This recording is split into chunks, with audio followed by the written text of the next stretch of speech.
célébré di yàlla Muhammad la moo ko waral mu yonent bi dëgg juddoo feete ko dafa nekk loo xam ne waree bi ci képp koo xam ne yonent yàlla Muhammad ndax suñu sëriñ Mawlana Cheikh yi moom yàlla du yonent bi bàyyi def nañu fa lawlaahu laa kuntum dayaadan fa innahu la tasratu haazal kawni isdaana masala yonent yàlla Muhammad su taxoon na moom kenn du judd kon yow boo juddoo ba mën a am sa judd ba mën a fekk sa judd ba mën a nekk si àdduna bi dina ko yonent yàlla Muhammad ki tax nag yow nga judd kooku day fàttali ko juddoo dëgg loolu ci delloo di ko naa ko xaw te yonent yàlla Muhammad moom bu amuloon dara du am ñu ne ko pourquoi pas mu ne ndax innahu la basaratu haazal kawni yonent bi moom mooy jiwte yu ko kaw bi égal univers bi ñuy ji yonent yàlla Muhammad asamaan sax suuf sax doom sax lépp am kon ki tax lii yëpp am nga delloo ko ndigal di reconnaissance te julli yonent bi yàlla dafa wax si alquran mu ne yow yonent bi dama lay nekkal histoire yonent bi pour dëgëral sa xol rawatina nag kon ñu julli nañ dara ñu dajale nit ñi ñëpp daje pour ñu mën a fàttali ko li nga xam ne moom mooy juddu yonent yàlla Muhammad ki tax ñun ñëpp ñu am moo tax bàyyi na ko fa lawlaahu laa kuntum dayaadan taxul na moom kenn du kon kii bàyyi naa la anta allazi lawlaaka maa zarra shaariqun wa lawlaaka nuurul haqqi laa yataballu taxul nag yonent bi benn jant du fay te bu taxul nag yonent bi tamit leer yàlla bi du doon kon yonent bi nga xam ne moom existence am moo tax ñun ñu am fàttali ko juddu yonent yàlla Muhammad fàttali ko égal toogee ñu waxtaanee ay mbir fàttali ko égal toogee ñu waxtaanee kat mooy quintessence yonent yàlla Muhammad pour dëgëral imaanu jeune pour nit ñi dellu ci yàlla xam dëgg ki ñu topp nii lan moo tax ñu topp moo tax yonent bi ñuy topp nii du zaahir kese lañ ko toppee waaye yonent bi existence am dafa précédé juddoom zaahir moom ngay gis maanaam màggal juddu ci année Égypte papaam Abdoulaye la yaayam Aminata bu paree foofu noonu noonu juddoom précédé la loolu lii nii nag il faut ñuy daje pour ñu ko mën a fàttali pour ñu xam-xam xaqiqatan kan moo leen ji moo tax bàyyi bu ñuy jàngale yéen daf ne yéen rasulun minal mawla wa aadama lam yakun wa yabqa masuulan daa'iman wa mu'azzaman loolu la boo xam ne moom ci yàlla la bàyyee ko te wa aadama bi ñuy woowee abul bashar naan aadama mooy abul bashar lam yakun amul li nga xam ne nag bi ñuy am fekk aadama amul kon kooku est-ce que existence am bii gese la zaahir bii gese la ñoom kooku existence am ci yàlla di am benn bi te mu ne waaye yëpp xaar day des rasulam bi ndaw daa iman ko faw nga zaman nekk koy mag kon kooku fàttali ko juddoo dëgg farata te fàttali ko juddoo di dëgëral iman nit ñu xam ci liñ topp parce que àdduna bi ñu nekk nii bëri na ay mbonte bëri na ay ñaawte yonent bi waxoon naa leen dinañ demee ba aaxiru zaman téye diine islam bi ñu mel ni téye xale safara waaye lu mu métti métti téye nit ñi nag dafa baax nga fàttali leen ay ci liñ jàpp lan la parce que nit ñi ñu ngi jéggi jëm ci yoo xamante ni dara du ci biir tey boo xoolee mbon yegg na ci foo xamante ni dégg na ko ay góor ak góor ñu ngi sëy ay jigéen ak jigéen ñu ngi sëy ay njaaw kii boo ko di gis ci àdduna bi rek tey bi léegi nit ñi buñ xamee xaqiqatan bi ñu àndal loolu yëpp dañ koy dumóoyu jub li nga xam ne moom jub kon daal léegi yàlla moom ñu jub ndax ñu ko wéykat boo xoolee bu ñu dal mu daal ak kainaatu biyaa dafa am zaman yi dafa sama wasana bu dal muda égal jëm ñu juddu xam kainaatu biyaa mo juddu boo leen nekkee ci noonu dafa am zaman yi dafa sama jëm ñu jamono bi mu na li juddu ci yàlla kon kii fàttali ñu juddoo dëgg farata léegi lan mooy xikma nit ñi bàyyi dëkk ñëw ci ay dëkk pour màggal juddu leen ci loolu pour ma toog la si mu gàtt laa lay gis nga bàyyi suñu sëriñ dama wax ne yàlla gën ci fay baax yàlla nekkul baax wala si baax waaye gën naa fay baax ci baax c'est-à-dire yàlla ngi fépp waaye am na foo xam ne boo ko demee dégg yàlla tey man bu ma toogoon sama tool damay màggal ji damay samay xaar woo sama njaboot ñu toog di ko màggal bokkul ak bu ma ñëwee ci tànk bi déglu sang bi muy wax muy ne kii buy wax ñu ne dama dégg sama iman parce que moom day préparé ci ëllëg dina wax cosaanu yonent bi fu mu cosaanoo yonent bi fu mu jaar ba ñëw tey nekk ñu koy gis na doon toog moo tax yeneen bi sang bi day wax ne képp ku ñëw ci gàmm mooy nit bi fexeel ba doon ci yàlla Muhammad moo tax bàyyi bu muy jàngale yooyu bi ci gàmm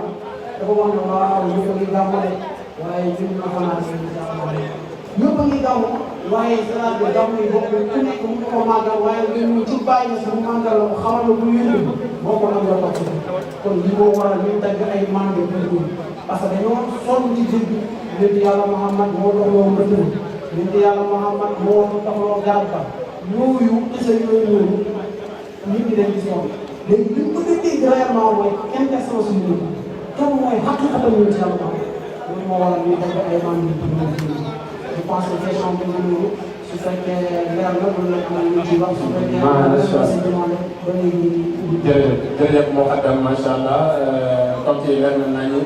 xam naa ne dégg nañ ci sa wax ne yaa ngi wane ne adduna bi dafa bëri ay feebar bëri ay problème bëri ay ñaawteef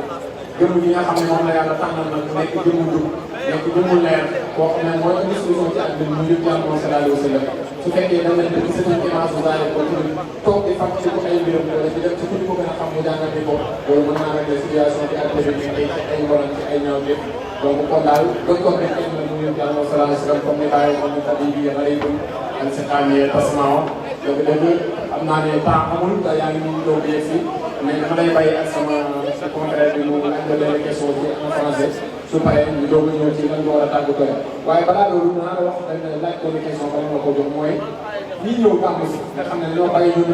seen lépp seen programme yëpp ñëw gàmmu si ban comportement lañ war a comportement pour jëriñoo liy wàcc ci yow ci mbir boobu liy wàcc ci jotaay boobu liy wàcc ci bés boobu noonu nan lañ war a comportement pour jëriñ loolu ñoom dem. waaw merci beneen yoon tam ci question bi ba léegi rek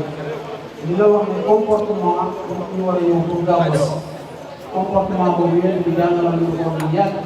gis nga comportement boo xam ne da ngay bàyyi ba ñëw ci gàmmu bi pour adapté waaye loolu mode de vie mode de vie mooy ngay dundee toujours sa vie quotidienne parce que boo xoolee yéen yàlla Muhammad daf lay jàngal li ñu koy waxatee savoir vivre xam nga yéen bi ñu ñëwee fii nii ci zaar bi fekk gars yi di reyante bu juree doom bu jigéen rey ñii di rey nit pour jël sa jabar ak yooyu noonu yéen yàlla Muhammad dafa ñëw dafay wax yooyu noonu pour fekk humanisme bi seen esprit parce que ñu dagg sa loxo teg ay charia pour wane nit ñi la war a dundee kon moom bien avant nit ñi di ñëw gàmmu jàngal na nit ñi nan lañ war a ñëwee ci gàmmu ñëw ne jullit du naan sàngal loolu yëpp ñu ngi lay jàngal noo war a comporté wu Cheikh Tidiane yi ñëw renforcé ko de taalibe Tidiane du ko taalibe Tidiane du takk lam taalibe Tidiane li muy yittewoo rek moom mooy nga xam kon taalibe yi nga xam ne ñoom ñoo war a ñëw tey pour célébrer bi nekk yàlla Muhammad bi bu delloo ci jàngale ñu delloo ci jàngale Cheikh Tidiane buñ ñëwee ñu defarwaat di sant bi di wax de képp koo xam ne dañ la bett nga defaru rek nga toogee mu baaxul kon du loo xam ne da ngay ñëw ba ci gàmmu bi ko soog a adapté mais mode de vie boo xam ne bien avant da koy adapté jàngale ñu jàngale charia bi jàngale dëgg wax Mawlana Cheikh Tidiane wax Mawlana Cheikh Tidiane parce que Baye dafa bind téere boo xam ne uniquement pour discipliner pour xam nan la ñuy comporté woo. kon jërëjëf kaay ma bàyyi la ak Souleymane moom continuer en français parce que temps bi xam naa ne du. Alors merci beaucoup Babacar, plus connu sous le nom de Ramasitas, que vous connaissez tous. Un jour exceptionnel, un plateau, une édition spéciale aujourd'hui sur Filiale Sifin TV pour parler effectivement de la naissance du prophète. On va le faire avec la complicité et la présence de Moukhadam qui vont passer tour à tour sur ce plateau. Actuellement, nous avons quelqu'un que vous connaissez bien, qu'on appelle Mohamed Moustapha, qui va nous parler effectivement des bienfaits de cette journée, de cette nuit qui va se passer dans un moment, une ambiance extraordinaire. Ce soir, Mohamed Moustapha, bonjour. Bonjour, monsieur. Alors, on va partir sur une question très simple. Qu'est-ce que le Gamou et pourquoi fêter cela? Bon, tout d'abord, je vous remercie par rapport à l'invitation. Merci. Et vraiment, je suis très enchanté de répondre à vos questions. En fait, la célébration de la naissance du prophète Mohammed sallallahu alayhi wa sallam révèle plutôt du comportement humain. En fait, célébrer la naissance du prophète, c'est savoir qui on est. Parce qu'en fait, comme je l'ai dit tantôt en Wolof, c'est Cheikh Ibrahim qui nous enseigne qui est le prophète Mohammed sallallahu alayhi wa sallam. Parce qu'il nous a dit dans un de ses versets, lui était le prophète, personne ne naîtrait. Donc si on est et on vit et on grandit, c'est à cause du prophète Mohammed sallallahu alayhi wa sallam. Donc je me dis, célébrer sa naissance, c'est juste une signe de reconnaissance. Et en fait, Dieu nous a dit aussi dans le Coran, en parlant au prophète Mohammed, en lui disant que nous rencontrerons les histoires des prophètes précédents pour en fait que tu aies un cœur solide. Donc nous aussi, célébrer la naissance du prophète, c'est en fait se rencontrer, parler de l'histoire du prophète, parler de sa genèse, parler de son histoire et jusqu'où nous sommes, qui est le prophète réellement. C'est pourquoi quand par exemple on dit que nous était le prophète, personne ne naîtrait, c'est-à-dire donc toi ta naissance tu dois au prophète Mohammed. C'est comme si on lui posait la question à savoir le pourquoi. Il dit car le prophète est la matière première qu'on a utilisée pour créer le monde. La matière première qu'on a utilisée, donc si on voit les cieux, la terre, les océans, tout, c'est grâce au prophète Mohammed sallallahu alayhi wa sallam. Donc célébrer sa naissance revient à rendre hommage au prophète Mohammed sallallahu alayhi wa sallam, savoir sa dimension exotérique et aussi savoir sa dimension ésotérique. Alors on va terminer par cette question parce que le temps se termine. On est nommé, on disait, Fadaoula Tufrilayadan, là, Cheikh Ibrahim qualifie le prophète de la semence de l'univers. Parfois, quand on entend chez Ibrahim, on chante, parle d'un prophète qui est au-delà de lui. On entend lui qui compte de façon très commune. Cette vision-là, au-delà, on a l'habitude de voir. En fait, parce que l'entendement de Cheikh Ibrahim diffère des autres entendements. Allah nous a dit dans le Coran, Rasoul Minallah, c'est un prophète qui vient de la part d'Allah. Yatou Sofat Moutaratan, qui nous récite des versets d'une rectitude parfaite. Donc, un prophète qui vient de la part d'Allah diffère d'un prophète où Allah nous dit Rasoul bin Anfusim, un prophète qui vient de vous. Donc, un prophète qui vient d'Allah, c'est-à-dire ce prophète-là, son existence, presque l'existence où il est né à la mer. Parce que, Baï nous dit dans un autre verset, Rasoul Minal Maula, Adam Lam Yakouk, n'est pas Rasoul Allah, Imam Muhazzama. C'est un prophète qui vient d'Allah et au moment où Adam n'existait pas. Adam était dans la boue lourde.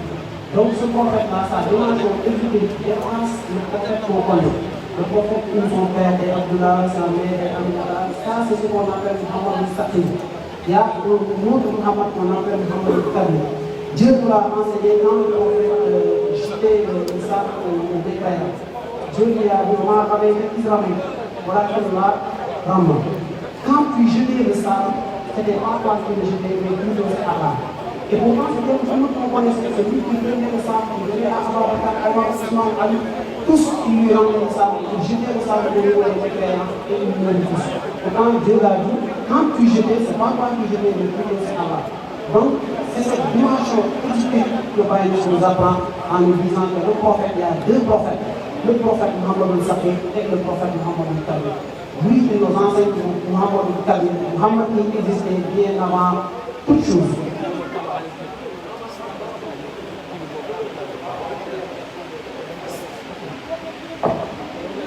jërëjëf al muqaddam al kabir Cheikh Mouhamadul Moustapha ñu ngi lay gërëm bu baax a baax si sa disponibilité xam nañ ni jamono bi jamono boo xam la tey ñu ngi la soxlawaat ci tànk bi ci kanam sëriñ bi incha allah mais yaa ngi bàyyi sa temps yëpp pour waxtaan ak jaamiyaale yi pour wax leen kan mooy yonent Yàlla moom sallallahu alayhi wa sallam may ma rek bala ngaa dem nga tàggatoo lan ngay wax si jamaa fi daanu si dëkk ak initiative yi ñu def nii pour gën a jëmmal li nga xam ne mooy juddu yonent Yàlla moom sallallahu alayhi wa sallam waaye gën a feeñal li nga xam ne mooy liggéey moo doon sang Barhama Ndiaye nga tàggatoo. waaw toujours yi ñuy tàggatoo rek mooy ñu sant Yàlla bu baax di gërëm ci Yàlla Muhammad di wax ne jamaa fi daanu fi dëkk toujours ñoom ñooy créé ñoom ñooy innové innovation dafa bokk si diine boo xoolee même baatu tëj bi mooy beesal loolu rek lay ji c'est-à-dire mooy mise à jour gis nga même soo amee sa téléphone nga bàyyi ko noonu mu yàgg kat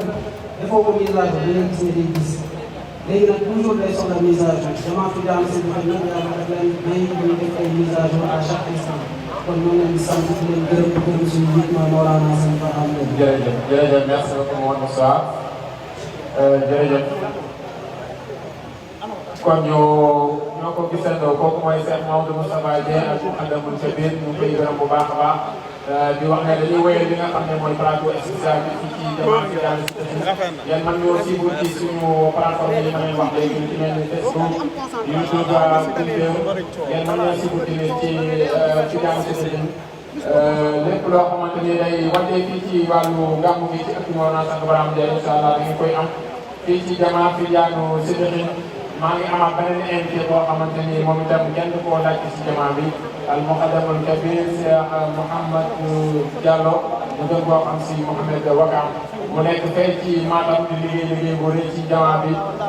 saa wu nekk bu ñu amee dañuy mel ni dañuy am mbégte pour dalal ko moom itam mu ñëw def contribution am ci jotaay bi parce que nit ñi dañu soxla waxam dañu soxla tamit teewam ci jotaay yu mel nii al muqaddam maa ngi lay nuyu di la ziar bu baax a baax. waaleykum salaam wa rahmatullahi wa barakatuhu Seydi Babacar Raskas ñu lay nuyu di la dokkal di la ziar di la dokkal ci gàmmu bi Seydi bi ñu lay nuyu baax di nuyu mbokk taal bi jërëjëf kii mooy sama ki may jàppale tey ci liggéey bi moom Seydi Souleymane Ly xam naa xam nga ko bu baax moom itamit mu ngi liggéey boo am solo ci jotaay yu mel nii tey ñu ñëw fii ci Medina Cheikh Baye comme ni ko doon defee kat aada ak bu nekk dañuy ñëw fii pour célébrer li nga xam ne mooy gàmmu waaye ñëw di am ay changement tout le temps tamit man nga ñoo wax doo jot a nekk rek ci gàmmu gi ci loo xam ne soppeeku la boo xam ne wane na gàmmu ak rawatina fii ci Mawlana Cheikh Ibrahima Ndiaye ñu koy célébrer ñu ngi am ay lépp lu ñuy def ci xoli jaam yàlla. waaw ñu ngi sant yàlla bu baax encore une fois di wax salaatu wa salaamu ala rasulillah yi nga may ñu nuyu dëkk bi nuyu borom dëkk bi ak sang yi ci dëkk bi ku ci mel ni al Khalifa Cheikh Mouhamadou Mahi ibn Cheikh al Islam Alhaji Ibrahima Niass ak imaamul akbar Mawlana Cheikh Ahmadou Tidiane Cissé ak porte-parole bu Medina Cheikh Ibrahim Seydi Mahi Aliou Cissé ak mboolem dematu Mawlana Cheikh Ibrahim góor jigéen mag ñëpp nag ñu leen nuyu ak mboolem taalibe di nuyu tamit suñu sang Mawlana Sangaw ba képp xamu nekk nga xamante ne moom moo ñu gàmmu ci bi ba suuxal ñu ba tàggal ñu ba motivé ñu ba daay amoon ñu am yëg-yëg boobu ci lépp nooy yi di dundal leen bi salaay salaam avant gàmmu pendant et après lu jëm ci gàmmu nag événement la boo xamante ne ñun ñëpp ñu ngi tànn yooyu ne fekk fii Medina Cheikh Ibrahim dafa am lu tax nag li tax mooy yàgg nañu dégg gàmmu yàgg nañu gis ci ay gàmmu nag mais gàmmu ni nga bàyyi defee ak ni nga daan gisee wuuti doy na ci rek benn misaal ci benn Cheikh Ibrahim maa ngi dafa wax mu ne àdduna bi ñëpp ngi gàmmu waaye ñun ñoo am fan ñun ñoo fanaan ak Seydina Muhammad ku ko gis mu lay gis ku ko gisul moom mu lay gis kon loolu day tegtale fii nga xamante ne ñoom ñu fa lay fanaan la budde doolal di def wàcce boo xamante ne du wàcc beneen dul foofu te ñun doolal kese lañu sàkk li lazina ahsanu al husna wa ziyaada te comme bàyyi na ne yow fii la toog di gàmmu kon doolal fii la nekk ala kulli haal kon loolu moo tax daay man nit ñi di yóbbu leen te mel na at bu ne da nga di soppeeku te màgg dafa baax ci lépp loo xamante ne dañuy seen su mu jógee xale su juróom bés ne ay waajur ñu ngi seen bu màgg mu xëy mu tëdd suba mu toog suba mu kii dem ainsi de suite muy dem soo xëyee di nga gis que à chaque fois nga gis mu yem ci benn étape yow bàyyi bu la gënal kon màgg dafa bëgg ci lépp daal bëgg rawatina lislaam rawatina teg waaye bàyyi na daf ci bàyyi yoo xamante ne ñooy njëkk ñooy mujj kenn musu ko bay ba tax na fépp ci bàyyi daan dem ci àdduna bi alors que bi xaay na zahiraati way ni alors que programme woon mun na balal ci bala ba mu jeex di bàyyi nag di béy ba benn xam pas suma daal yi wasa fi dafa mu tëjal ci ma ba mu jeex fii bàyyi daan dem lépp pour dimbali l'islam dimbali tariq yàlla tey ñooñu noonu ñoo ñëw tey ba bàyyi fa bàyyi daan dem noonu ba gars yi yéene Sénégal bàyyi dafa jënd Sénégal jël géej gi jël avion bi jël suuf si tey soo xoolee internet bi géej gi fees na gars yi ñu jëmale di ñëw Kaolack avion yi gars yi ñu naan ñëw Kaolack yow suuf si fees na gars yi ñëw Kaolack kon demuwaay bi am na njëriñ daal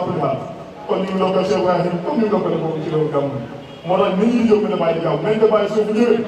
sëñ bi da ngay gis yoon yàlla Muhammad te nag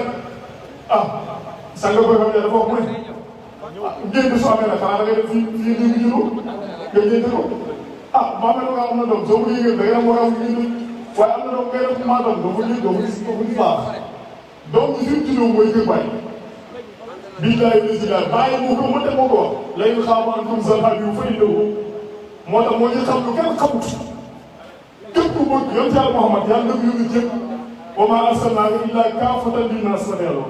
wa'lamu anna fiikum rasulillah kon ku ci nekk am nga ci Yonent bi sallallahu alayhi wasallam ci boobu nag soo ko bëggee jot billahi foog nga ñëw ko Maolana bàyyi loolu moo tax ñun ñëpp ñu bàyyi fii lépp ñëw ko Maolana bàyyi xaasal nag suñu imam Maolana Sanga Bara Ndiaye moom at bi yëpp gàmmu la ci moom at bi yëpp gàmmu la ci moom te nag gàmmu dafa am ñaan mooy bi nga jël yoon salaay fi mu tàmbalee ci àddunaan ba ni mu wàccee Makka waaye kii jël yoon salaay dañu fa nachatuhu kenn siidil xaqi wax dëggu li saakatala xaasuhu mu xasama kooku moom wala Sanga Bara ci la nàmbala taalibe moo tax ñun ñëpp ñu daje fii ngir am taataan ci xéwal yooyu comme yéen yàlla moo ne laqad manna Allaahu alal mu'miniina iz ba'atha fiihim rasuulan xéwal yooyu moo tax ñu ñëw fii daje di ko taataan bu dëgg asalaamaaleykum. macha allah Mouhamed ñu ngi kontaan trop ci ànd ak yow ci plateau bi macha allah déglu nañ ci sa kàddu yaa ngi laal ay mbir yu xóot yoo xam ne dañ koy faral di seetlu ci jàngale Mawlana Sanga Bara Ndiaye. nga ne buñ demee gàmmu mu ngi mel ni mbir yu mbir la ñuy célébré buñ demee gàmmu kon dafa mel ni ku dem génne ku dem génne nag nga war dem fii liir bi juddoo nga ne àdduna bi yëpp a ngi gàmmu waaye fii ci biir Cheikh Ibrahim la liir bi juddoo loolu yàlla lay def ci Mawlana Sanga Bara Ndiaye ci nii parce que tout le temps dañuy faral di dégg ñooñu dañuy wax ne waxam day dépassé xel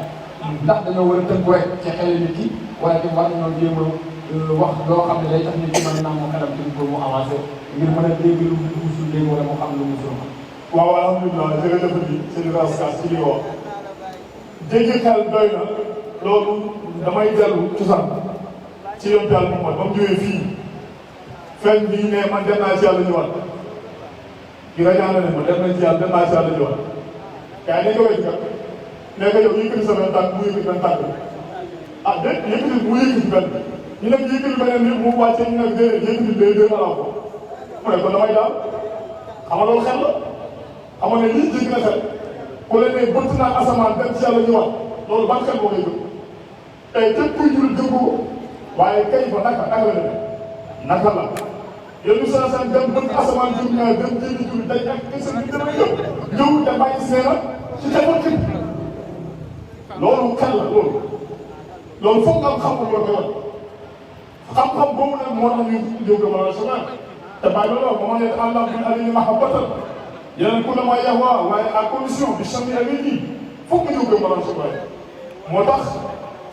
soo ñëwee ba ci bàyyi itam bàyyi des nee na wa razaqani llahu an tuftul wahdi bil bayt bayna zuhri wal asri lu mu ci def xaaral yóbboo naa ko yàlla wërsëgal na moom man bàyyi ma wër kaaba gi diggante tisbaar ak takkusaan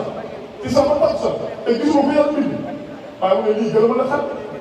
kon naka jekk lii jàpp woon ab luur kàllaamul awliyaa lastu afhamu li annani ana wa hum man ala kulli haal mais bàyyi na si wax na fii mu ne indi nga xam naa bagaaya bëgg wu suuf yam jàll Muhammad mu ne foofu ak lii mooy sama lekk yéen mooy lekk wosal mooy sama naan mooy sama diine mooy sama illéegi bi may bàyyee mooy sama suuf si boo waxee nga ko Isaani mooy sama la loolu mooy lu muy boo waxee nga ko Isaani mooy sama loolu yëpp nga def ko yoon bi salaay salaam yemu ci nga yow humul kullu mi hu kullu yoon bi mooy lépp ci moom la jógee battal ma saa dem comme ba léegi ci moo tax bàyyi des dama tojaat na de dafa toj war a mu ne wala yakku kesu diin azamu ji binaa ba li lubb lu ma daa taay ala kulli xale nag la ñuy jox ay meew mu naan meew parce que dama toll waaye soo dee ba dëgg rek wax dëgg yàlla yaa ngi soxla nga yàq gàmm yi ay nag lañ ci laaj ay nag la ñu laaj kon da ngay am fooy toll jàpp ngay soxla moo tax ala kulli doy na rek bàyyi na si wax benn su leen soppe bi fàttoo muy sama xol soppe bi nag ñëpp a fàttu jamono yi kan moo gis Yonent bi sallallahu alayhi wasallam ñëpp suul nañu yoon ci Muhammad nit ñi bon de chemin afala samsu fi isma de taa comme jeex mu ne Muhammadu ummati Muhammadu wasiri ala tufayyu bopp nii musamaahu kon kooku teewal leen salaay sa amiin bu ko commencé al aminu rijaalu pour la aali min duni maa siyaal góor yi ba léegi ñu ngi gisoon salaay sa waaye mu ne ci lu dul lëndëm arab borom ala kulli haal ba léegi ñu fi yow li soxla si yow rek xajul ci temps bi mais incha allah dañu amaat ak yow yeneen i jotaay yoo xam ne incha allah li nga ëmb yëpp yow tamit di ko mën a indi dañuy jox suñu jigéen bi Seyda moom mu présenté wu moom tamit joxe participation ci plateau bi parce que temps bi daf ñoo jënd di fàttali ne ñi nga xam ne ñu ngi ci gannaaw mën nañoo jël ay seen toog su fekkee ne organisateurs yi war nañu orienté fu ñu war a toog parce que sang bi dafa war a ñëw ci kanam tuuti bu sang bi ñëwee nag war nañoo fekk yëpp toog toogaay yu njëkk ñu mën a démarrer liggéey bi incha allah kon Seyda xam naa ngay nuyoo ak Zikar boo paree nga présenté wu wax tamit yow it sa mbokku jigéen ñi war nañu ñaaxee ci jotaay yu mel nii ak jamono yu mel nii ndax am wala ci am taxawaay parce que Seyda Khadijatu nga xam ne mooy première soxna yu Yàlla moo sallallahu alayhi wa sallam moo njëkk andi Yonent bi solution Yonent bi demee ci xaaru Hiraa yi toog fa Jibril ñëw fa ne ko iqra jàngal daf ne ko maa ana bi man du ma jàng mais loolu damaa dee Khadijatu moo ne ko bu la waxee jàngal bul ne ko du ma jàng mais laaj ko lan laay jàng kon tamit yaakaar naa ne ñii wër di wax si internet bi di wax si nga si ñoom ci Sénégalais gàmm wala nangam suñu demoon laajte lan mooy gàmm ak luy solee gàmm ba ñu wax leen ko defe naa li ñu wax ci loolu parce que dañuy xam ne kon gàmm dëgg-dëgg dañu ko war a def mais du ñu war a compter kon yow tamit ñu ngi lay xaar foofu noonu gannaaw boo nuyoo présenté wu ci Zikar nga wax ñi tamit lan ngay ñaax sa mbokku jigéen ñi ci jotaay yu mel nii incha allah. Ali Ibrahim malaha ilaluhu ilalum balalillah zirina jamaluhu Allah Ali Ibrahim malaha ilaluhu ilalum balalillah zirina jamaluhu Allah hilal radin fi ijaa Muhammadu fatamma lana al-bushra wa amma nawaluhu Allah bi afdali al-ilama la afdal mursalin bi afdali yawmin fas tabana kawaluhu Allah hadi ihtira min kulli ma awalim asluhu kama ihtira wa ihtira izaka fi aluhu Allah Muhammadu muhtaruhu wa Adam tinatu Muhammad yawm al-ba'th sirata qisaluhu Allah Muhammad nurul qalbi wa huwa Muhammadun azim azimul qulbi hitamma jalaluhu walhamdulillah wassalatu wassalamu ala rasulillah alhamdu mutlaqan li zatil bari summa salamna ala al-muhtari bazil wujudi markazil asrari shurru shu'uni majma'il anwari haqqa hadirihi wa miqdari azim Nabi Allah sallallahu alayhi wa sallam Baye nee na mooy nuru samsin tabazahat inna samsal Mustafa saxsahat zalama dalal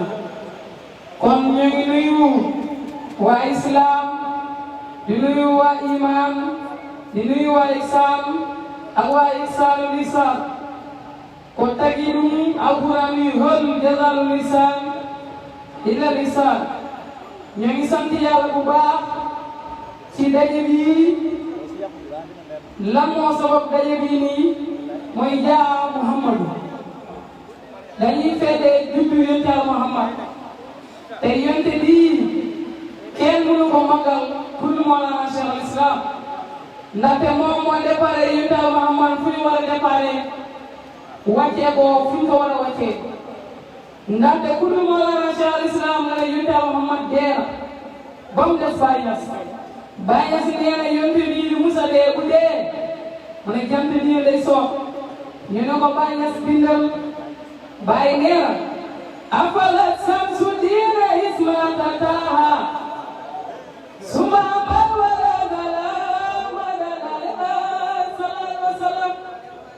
léegi ñoo ngi sant yàlla ci Mawlana Cheikh al Islam di naan ñun lu ñu war a wax ci li nga xamante ne mooy suñu mbokk yi dañuy sant yàlla bu baax ndax ki ñu àndal moom mag mooy Mawlana Cheikh al Islam yàlla dimbali ñu may ñu ki nga xamante ne moo gën a mag mooy Mawlana Sang Barham Ndiaye ku ànd ak moom dinañ la yar si islam ñu yar la ci iman ñu yar la ci islam ak islam ak islam di naan fii amul jigéen amul góor fii ñëpp ñoo war a reyante ci pays yàlla bi na ñëpp reyante ci pays yàlla bi fii képp ku fi ñëw Baye Niass moom amul taalibe yu jigéen de ay taalibe yu góor la ñu am te jigéen boo demee ba taxaw la ba bëgg sa dem nga yàlla mu am xanaa kay am na li nga xamante ne moom foofu war na ko weesu kon ñu ngi sant yàlla bu baax bu ñu yàlla dimbalee ñu àndal Mawlana Cheikh al Islam di ñaax jigéen ñi yëpp nañu reyante ci pays yàlla bi nañu reyante ci pays yàlla bi ñun ñoo ànd ak Yonent Yàlla Muhammad ñun ñoo ànd ak Cheikh Tidiane ak Mawlana Cheikh al Islam te ànd ak ki nga xamante ni moom mënta jamono ji mooy Mawlana Sang Barham Ndiaye kon lépp lu ci baax ci baaxu Mawlana Sang Barham Ndiaye la lépp lu xew dëgg xam naa si ñàkk góorgóor la waaye dawaana alhamdulilah rabbil alamin. macha allah jërëjëf joxoon na mu xatal micro bi ma laaj tuuti rek benn question laata may jox Souleymane moom tamit xam naa am na ñu war a invité fii ci côté français bi mu wax ak ñoom ñoom itam mu xaddam kii yow yaag moom yéenay liggéey ci wàllu yàlla ci wàllu yaraat ci yàlla te yow bi salaam daana wax jigéen ñi yéen war na leen ngeen réunir ak góor ñi di def ay sàbba di def ay istifaar ngeen bëgg a yëg ci maqaam yi góor ñi dem ah c'est vrai waxoon na fi yaa yoon benn zaaxil ne ilaa jëli xola am naa fi abdami fala kon ban méthode ngay utiliser pour mën a installé li nga xam ne moom la Baye Niass andi di installé ko ci xol yi ndaw yi rawatina ko ñoom jigéen nga xam ne jigéen ñu ñuy faral di tànnee ñu bëgg àdduna bi daal maanaam seen mbir yëpp li gën a daw mooy lu indi bànneex lu indi folklore mais pour kii nii pour kii nii néewul cee koo trop ban méthode nga mën a utiliser yow ba mën a la convaincre yow. jërëjëf Seydou Askas ci laaj bi méthode boobu nag benn méthode kese la mooy méthode bi wala na Sang Barham Ndiaye jàngal mooy jub kii di Zeyda Aïcha kii di Soxna Aïcha li nga xamante ne maa toog doon soxla soo xamante ne ndeysaan bëgg Baye Niass jël askaaru tay bi mais xamuloon comme Sang Barham Ndiaye ma def ko noonu xamul woon ma loolu Sang Barham Ndiaye ma def ko noonu xam nga ne noonu ko xam ne mooy sopp yàlla bi su gisee daal Sang Ndiaye sax moom day am xool ma nii seen sëriñ bi ak taalam bi lu ne waaye nag ak li mu doon wax yëpp njaboot Sang Ndiaye yi ñu koy moom ñoom ñu koy ji baax parce que yàlla nag sang bi jàngal mu ne yow si laay yàlla soo defee benn bu baax mu fulal la ko soo defee benn bon wala ku bon parce que amul lu bon lu lay fay moo tax njaboot Sang boo xam ne loolu lañ jox ci lu bon rek da ngay baax si lu bon la ñoom lu baax la lay fay ba mu def ñoom ñu ngay fay lu baax mu ngi gis ci wasifa yi mu ngi gis ci jumaa yi mu ngi gis ci daayira mu ngi gis ci ñuy avancé mu ne ah xam ne ñii kat ñu nekk dëgg kon njub biñ ko woon njaboot Sang Ndiaye njub biñ ko woon nekkul ñu tux nekkul ñu naan sàngara nekkul ñu takk ay seen nekkul ñu bandi bandilu foo leen fekk ñu ngi nekk ay exemplaire te bàyyi ko woon sama man bàyyi ba may tukki boobu pour que jour yi ji jëndi ni misaala dama bëggoon ma ne ay jeunes yu exemplaire jeunes yooyu nag exemple yooyu la gis ci njaboot Sang Barham Ndiaye ba mu xam ne li mu soxla nii kat wax dëgg yàlla fii la ko mën a amee mu ñëw noonu nag ba mu ñëwee fii yoo xam ne ëpp bi ëpp may bakk fakkatoo am suuf bakke boobu ëpp bi moom bakk bi li ngay naan fii fi naa lañ nekk fii nen fi bonde nen du fi bonde soo ñëwee sa bakke ba ñu loj di ko loj ba nga fi loolu la fi ñëwee nag topp bëgg yàlla di sigal salaat fale te bawul askan yi damaa jox bëgg na tey ku ne man daal baal askan yi bëgg damaa jox mbaru juróomi téeméer salaat maa ko bu yàgg yaa ngi si yeneen mais njaboot sax ngay bu léegi ñu sa askan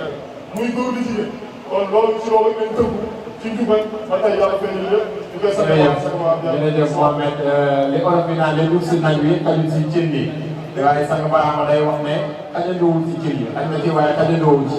kon dëgg-dëgg yéen tamit dañ leen dencal li des rek ba beneen yoon ñu dugalal ko ci cin bi ala kulli leen ñu ngi kontaan trop ci moom parce que Baye dafa wax ne peuple bu nekk dañoo war a oote jëm ci yàlla ne jigéen ñi ñoo war a oo seen moromu jigéen ñi xale yi ñoo war a oo seen moromu xale yi apprenti yi ñoo war a waa apprenti yi sëfoor yi ñoo war a waa sëfoor yi waaye mu ne li nga ma boobu laay utilisé wala su ma demee ci benn réew ma gis ne jeunes yi ñoo gën a bëri dama naan Oustaz Barham Diop dugal ko ak sa morom parce que man mi nekk màggat yi am 70 ans su ma bëggee wax ak xale bu am 20 ans daf naan paa bi ba muy toll ni man ci dama doon def lay def daf maa dépassé kon loolu benn méthode la boo xam ne dafay mën a orienté ndaw yi ci tolloog ñoom bu waxee ak ñoom ñu déglu ko mu xam ñu lay gërëm bu baax connexion ci diggante bi di ko gërëm moom itamit di wax ne ñu ngi leen di bàyyi ngeen dellu ci yitte yi incha allah ma jox sama xarit Souleymane moom itam mu jël ay invité ci côté français bi ñoom itam parce que am na ay suñu mbokku taal bi yoo xam ne yéen ci diaspora bi mu ngi nekk fu nekk ci àdduna bi am na si ñoo xam ne dégguñu wolof dégguñu arab li ñu mën a dégg rek mooy français wala anglais loolu moo tax ñu bëgg tamit programme yi ci dugal làkk yu mel noonu ngir ñoom itam ñu mën a jëriñoo lii wante fii nii di leen wax ne toujours yéen a ngi teewlu fii ci plateau spécial bi leen defal fii ci gàmmu Médina Cheikh Baye gàmmu international waaye fii ci ëttu Mawlana Sall Barham Ndiaye waa fi jaani si di leen ko defal ak suñu plateforme yëpp ngeen man koo suivre affaire bi lu ci mel ni Facebook YouTube Twitter ak yeneen plateforme yi nga xam ne ñu ngi koy utiliser fu ngeen fi dem rek da ngeen mën a teewlu jotaay bi di am fii waaye da ngeen mën a couvrir li nga xam ne mooy événement bi yëpp ak lépp loo xam ne dana wadd fii ci Médina Cheikh Baye Souleymane dafa mel ni yaa ngi am benn mbokk boo xam ne moom itam kenn du présenté si jamaa bi waaye ma fay rek comme sa gan la nga présenté ko bu ko defee mu dugg moom itam ci question bi. Merci beaucoup, Rapastas, comme tu si bien de le dire. Alors, on a Mohamed actuellement. Aujourd'hui, on a aussi un plateau en anglais qui sera animé par un de nos condisciples qui va faire un plateau en anglais parce qu'on parle de filiale discipline internationale. Alors, Mohamed Sarr, bonjour. Bonjour. On va directement attaquer. Nous avons parlé avec Mokhadam Cheikh Wakam, Mohamed Moustapha. Nous allons directement entrer sur cette dimension du Cheikh Baye, par ricochet, parler de sa jalousie sur le prophète. Quand on entend des pays comme Famadran, Turquie, Mondial, on voit que Cheikh Ibrahim, c'est quelqu'un qui est jaloux du prophète. Pourquoi cette jalousie? Bonjour tout le monde. Nous saluons tous les téléspectateurs de l'Studio TV. Nous réservons une salutation chaleureuse aux Africains. Une salutation aussi très pieuse aux Sénégalais. Comme Maulana Cheikh Ibrahim nous dit, au Sénégal, Yahmi Tahtazil Muhammadin. Il dit que le Sénégal est sous l'ombre du prophète Muhammad. ويعبد ربا جل شأنا موحدا ومن ظن خير هذا فظنه سقيم عليل باطل لن يؤيدا. Dans le Sénégal aussi, nous saluons les habitants de Kaolack, plus précisément à Médina Maulana Cheikh Ibrahim. Nous saluons Maulana Cheikh Ibrahim en personne, à travers son khalife qui est Cheikh Mouhamadoul Mahi Ibrahim Niass. Nous vous remercions aussi de nous avoir invités et de nous donner l'opportunité de parler du meilleur des hommes, qui est le prophète Mohammed, et salut sur lui. Comme vous venez de le dire tout de suite, Maulana Cheikh Ibrahim nous dit وَمَنْ رَامَ تَرْكِي فِي اسْتِيَاقِ نَبِيِّنَا فَقَدْ رَامَ أَمْرًا مُسْتَخِيرًا مُحَرَّمًا. Il dit quiconque entre en concurrence avec moi en ce qui concerne l'amour du prophète Mohammed, sache que tu es en train d'essayer quelque chose d'impossible, mais quelque chose même qui est interdit. Voilà. Ça veut dire que si tu le fais, tu risques d'avoir un péché. Cela est lié à la liaison de Maulana Cheikh Ibrahim avec le prophète Mohammed. Parce que tout le monde sait que Maulana Cheikh Ibrahim nous a dit Hatta Arani Kuntuhu wa Rabbi Alam Yahluk Makanan Wala Waqta. J'ai aimé le prophète Mohammed jusqu'à ce que j'ai senti que je le suis. Et en ce moment-là, le bon Dieu n'avait créé ni le temps ni l'espace. Donc il sait que depuis toujours, c'est lui qui était avec le prophète Mohammed. Et arrivé sur cette terre, tous nos âmes sont habillés de corps, on commence à reconnaître les gens. Les gens aussi ont oublié parce qu'ils ont traversé le fleuve de l'oubli. Ils veulent entrer en concurrence avec Maulana Cheikh. C'est pour cela que Baye Niass les rappelle qu'entre moi et le prophète Mohammed, ça ne date pas d'aujourd'hui. Mais ça remonte au milieu des temps. Raison pour laquelle il ne s'est pas limité à le dire, mais aussi il l'a prouvé. Je pense que quelqu'un l'a dit tout de suite dans ses gamous, lui-même il disait tout, c'est-à-dire dans tout le monde, la naissance du prophète Mohammed est en train d'être fêtée, mais le prophète Mohammed a passé la nuit à Médina Baye. Il dit quiconque le voit, le prophète le voit, et si tu ne le vois pas aussi, sache qu'il te voit. Donc franchement, Baye Niass, il n'a pas de... On ne peut pas le comparer avec une personne en ce qui concerne la vie du prophète Mohammed. Parce que Maulana Sallallahu alayhi wa sallam, il nous apprend que tu ne peux pas plus aimer, c'est-à-dire mon fils à moi, tu ne peux pas l'aimer plus que moi. C'est impossible. Et le prophète Mohammed, tout le monde sait qu'il est sorti de Baye Niass. Et donc voilà, quelqu'un dit Muhammadul Humbeti, Muhammadul Wazari, Allah Koufaïli, Wabni Moussamahou. D'ailleurs, il dit que la inhaba hankum zalhadin fa innahu bi qalbi. Il dit que si vous perdez le prophète Mohammed de vue, sachez qu'il est dans mon cœur. Donc, si nous sommes là aujourd'hui, c'est à cause de Baye Niass, parce que c'est lui qui nous a amené à aimer le prophète Mohammed. Dieu nous avait dit dans le Saint-Coran, la in shakartum la azidanakum, wa la in kafartum inna azabi la shadid. Il dit si vous êtes reconnaissant, je vous donnerai en plus. Mais si vous êtes ingrat, sachez que mon châtiment est douloureux. Pourquoi il nous a dit cela? Est-ce que c'est parce qu'on a du bien qu'on doit remercier le bon Dieu, et si on ne l'a pas, on dit rien, ou bien on se fâche? Mais le meilleur cadeau, ou bien le meilleur don que le bon Dieu nous a fait, c'est le prophète Mohammed. Donc si nous sommes là aujourd'hui, c'est pour le remercier, afin qu'il nous donne davantage. Donc ce qu'il faut comprendre par là, c'est que tous ceux qui refusent de célébrer la naissance du prophète Mohammed sont des ingrats. Parce que le plus grand cadeau que le bon Dieu a donné à l'humanité, c'est le prophète Mohammed qui est salut sur lui. Parce que c'est lui qui nous a trouvés dans l'obscurité, qui nous a éclairés. C'est lui qui nous a trouvés dans la pauvreté, qui nous a enrichis. C'est lui qui nous a trouvés malsains, qui nous a rendus très sains. Donc, rien que pour cela, on doit remercier le bon Dieu. C'est vrai que pour remercier le bon Dieu, il suffit de dire alhamdoulilah. Il faut le faire aussi par des actes, en dépensant de l'argent, en tuant des bœufs, des moutons, des chèvres, etc. Pour montrer au bon Dieu que nous sommes reconnaissants du cadeau que vous nous avez donné. Nous en sommes fiers et nous sommes prêts aussi à en recevoir davantage. Alors, merci beaucoup Mohamed Sarr. Là, je m'en vais faire une petite distanciation par rapport à ce que vous êtes en train de faire. On constate que les disciples de Charles Bakamoudiaï, autant qu'ils sont, parlent à l'aise du prophète. Je peux les yeux fermés, faire monter déjà sur le plateau. Et ils vont me parler,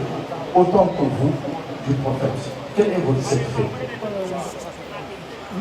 Mon secret à moi, non. À vous. Vous voulez dire le secret de Maulana Cheikh Ibrahim Moudjaï. Toujours est-il que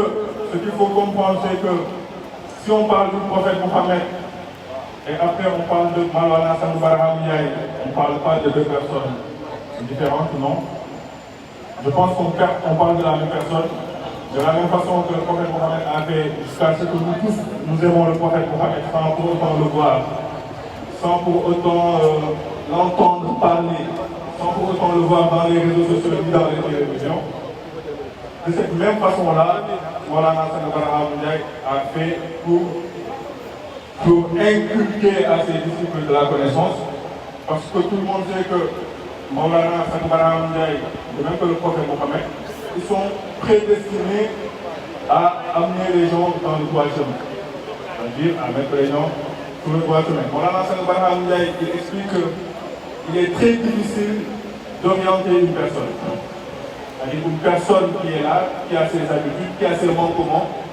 qui veut essayer de faire de lui une personne parfaite. C'est comme si tu prenais cette bouteille-là, tu mets un peu de sable, on te demande d'enlever le sable sans pour autant verser l'eau. Vous voyez à quel point c'est difficile. à ce point-là que c'est difficile d'amener les gens à être sur le droit chemin, d'amener les gens à avoir de la connaissance, mais surtout à enlever en nous tout ce qui est impureté. Mais si Maulana Cheikh Barham Ndiaye a réussi, c'est parce qu'il a la mission divine. Dieu nous dit dans le Saint-Coran, wa da'iyan ila Allah bi iznihi wa sirajan munira. Il faut appeler sur le droit chemin, il faut avoir l'aval de Dieu. 99,99 des guides que nous connaissons aujourd'hui n'ont pas l'aval de Dieu. Raison pour laquelle ils fatiguent les gens, ils mangent leur argent, ils leur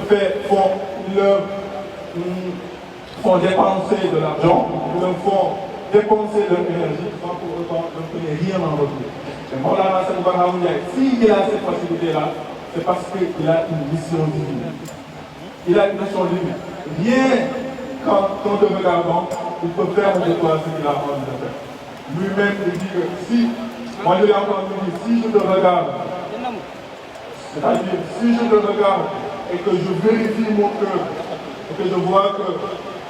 c'est-à-dire si je te regarde et j'ai envie que tu réussisses, bien j'ai envie que tu aies de la connaissance, bien j'ai envie que tu t'enrichisses, le bon Dieu le fera. Donc ça, c'est une chose qui lui est propre. Alors merci beaucoup, Andressa, au problème de temps. En tout cas, merci beaucoup pour ce flux, pour la news que tu viens de partager avec nous sur ce plateau spécial de Filiale Senefim TV. À présent, nous passons la parole à Rafaskas, pour que le gagne un peu. waaw jërëjëf Souleymane ñu ngi lay gërëm bu baax a baax ci liggéey bi xam naa wolof bi moom dañ koy tënk rek dans 1 minute wala 30 secondes nga tàggatoo wooyee ko parce que am na yeneen yi xaar tamit bu ko defee nga wax ñu rek nan nga jàngatee bés bi tey ak yan ndénkaane ngay jox taalibe yi gannaaw boo xam ne jàngal nga ñu ci prophète boo xam ne léegi mu tubaab la waaye dégg naa li ngay wax ci prophète bi jàngal nañu ci yonent boo xamante ni comme ñun ñëpp suñu dund bi moom la war a nekk yàlla lépp lu amal moom moo ci gën kon buñ dajalooyee ñëw ngir moom rek war naa nekk ngir moom c'est vrai ne nit dina jóg ci nangam laa jëm te mu jëm ci moom ci nangam la jëm nit dina jóg ne ci nangam la jëm te fekk wax na waaye jëm ci loolu kon buñ jigéen ci ñu jëm dañuy circulé donc sa tàggatoo ci loolu laa ko def ko ñu mën a dugg si beneen mbokk boo xam ne moom la ñuy xaar ci côté anglais bi parce que comme ni ñu koy waxee ñu am ay bokkaal yoo xam ne fu nekk la nekk si diaspora bi am na si ñoo xam ne duñ ay sénégalais dégguñ làkk bi ñuy làkk ñuy français ñuy arabe kon dañu bëgg wax ak ñoom ci langue yu différent yooyu ngir ñu mën a dégg li ñu bëgg a wax loolu mooy rôle Filiale Senefim rawatina seen communication rawatina tamit ñi nga xam ne ñoo yor liggéey bu jëm ci loolu kon looy tàggatoo ci côté boobu nag. waaw Ramas maa ngi leen di gërëm di leen sant beneen yoon wax dëgg yàlla di rafetlu jotaay bi wax ne sang bi ñëwagul waaye li ngeen def nii tamit am na solo pour message bi ñu ngi yegg fu nekk ci àdduna bi. ñaax taalibe Sëñ Ndiaye mooy ñaax sama bopp rek te gis naa ne ñoom ñëpp dëgg yàlla wala lu ci ëpp boog ñu ngi ci leen war te sikk amul si ne bi fiy ñëw wut yàlla moo leen fi andi woon waaye li moo lay wan ne ñoom aussi bi fi ñëwee fekk nañ ko ñu ci loolu parce que boo xoolee ñii ñëpp bi fiy ñëw à la base dañ leen jihaat ci yàlla ñu ñëw waaye ñoom ñëwul ba ñu waay di jël seen temps di ci def di jël seen alal di ci def di jël seen doole di ci def kon loolu rek wane na ni ñoom am nañ li ñu mébétoon li may def mooy ñaaxaat leen comme ni ko sang bi di ñaaxee ñëpp nee na sëyru du jeex nee na wérdu aussi du jeex boo bëggee am ubbeeku si yàlla da ngay wérdu lu bëri waaye boo bëggee xam yàlla nag da ngay dox sëyru loolu laay tëjee kàddu yi di leen ziar di leen dokkee di leen baawala di wax wa aaxiru da'waana jërëjëf Mawlana Cheikh Barham Ndiaye. jërëjëf Mouhamed Ahmed Sarr kooku moom itam mu xadam la ci ëttu Mawlana Cheikh Barham Ndiaye wax dëgg yàlla ñu ngi lay jërëjëfal ci sa disponibilité parce que temps bi bëriwul kon dafa mel ni Souleymane dafa mel ni léegi dañu war a jox kàddu gi nga xam ne mooy suñu xarit bi nga xam ne moo ñu war a defal anglais bi moom itam mu am ay invité toujours yéen a ngi fii ci Medina Cheikh Ibrahim di siku li nga xam ne mooy événement bi muy Mawlidu Rasul sallallahu alayhi wa sallam gàmmu international bu Medina Baye yéen nekk fii ci ëttu Mawlana Cheikh Barham Ndiaye war a am li nga xam ne mooy plateau spécial bi nga xam ne ñu leen koy defal ci suuf ba léegi war a xaaral bi ki nga xam ne mooy Mawlana Cheikh Barham Ndiaye ngir mu ñëw te tegal gan yi sàrfante ak ñoom incha allah loolu moo tax ñu bëgg ñëpp toog jël seen i place toogaay bu njëkk ngir sant bi bu ñëwee rek dugg si fekk vraiment toogaay bi ñu ngi rafet lépp mu ngi nekk en place mu mën a commencé liggéey bi kon sëriñ bi ñu ngi lay jaar bu baax a baax. waaw jërëjëf damay jox kàddu bi nga dalal ki nga xam ne mooy suñu mbokk bi donc d' accord kon jox ko micro bi. jox ko micro bi.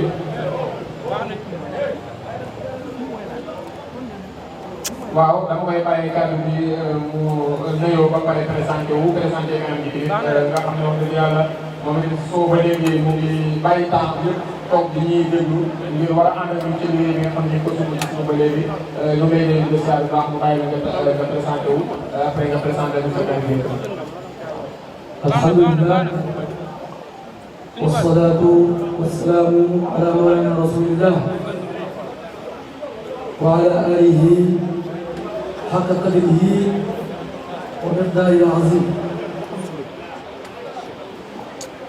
Greetings everyone. It is a great pleasure to be here today for the celebration of Sayyidina Muhammad sallallahu alayhi wa sallam in this year of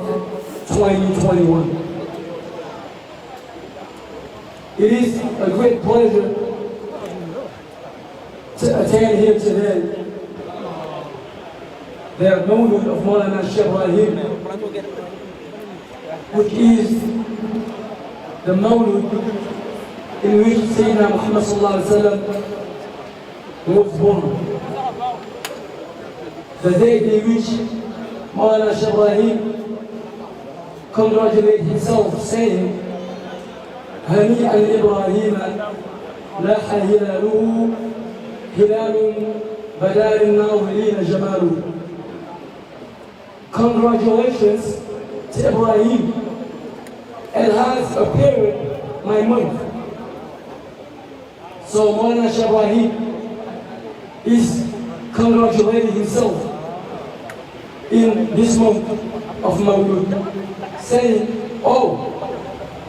congratulations to me. Congratulations to me. Why? Because it has appeared my month. Hilal Badal Naظrين Jamalu, the month which appeared as a beauty to those who have sight.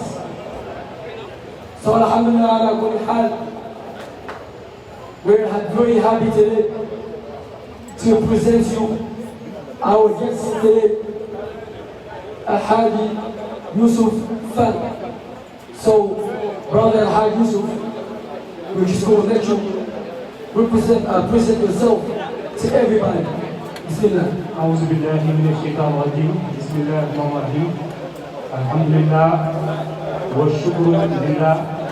وما بكم من نعمة فمن الله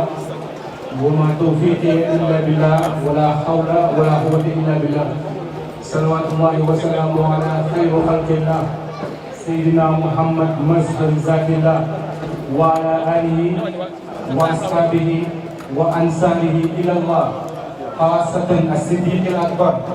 والفاروق والذي النورين وباب مدد العلم أقدر رمضان العظيم. We thank you all for being here, taking part in this interview. Inshallah, we're going to talk about the Prophet sallallahu alaihi wasallam. I myself, I'm Al-Haj Yusuf Fall, a murid of Sheikh Ibrahim Niass radiallahu anhu, in the village of Maulana sallallahu alaihi wasallam. And we will try to share our knowledge about the Prophet sallallahu alaihi wasallam, the great Sallallahu. Thank you very much. So, Brother Al-Haj Yusuf Fall, we have a few questions to ask you about the celebration of Mawlud. So the first question is, what is Mawlud? Yes, Alhamdulillah, wa salatu wa salamu ala Rasulillah sallallahu alaihi wasallam. Mawlud is a celebration of the birth of the best of creatures, the best of all human beings, which is the Prophet Muhammad sallallahu alaihi wasallam. when you are born yourself, when the day comes back, you celebrate yourself. You say, this is my birthday. So for the Prophet ﷺ, Mawlana Shaykh Ibrahim said that the Prophet ﷺ, he's the seed Allah planted on earth for the universe to be here. So the best of the universe, the best of the human being, when this day comes back, we can just try to symbolize that and celebrate his birthday. That's why we have the Mawlud. Thank you. So, from what I understand from your statement,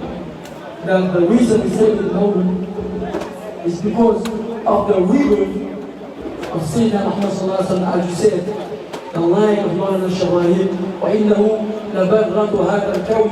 إِذْ كَانَ مُسَنَّدًا. He is the seed which is planted for the universe to be here today. Alhamdulillah. So,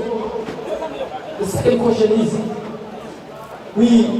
see some people saying that Mawlud is an innovation because Sayyidina Muhammad did not celebrate his birthday. And because of that,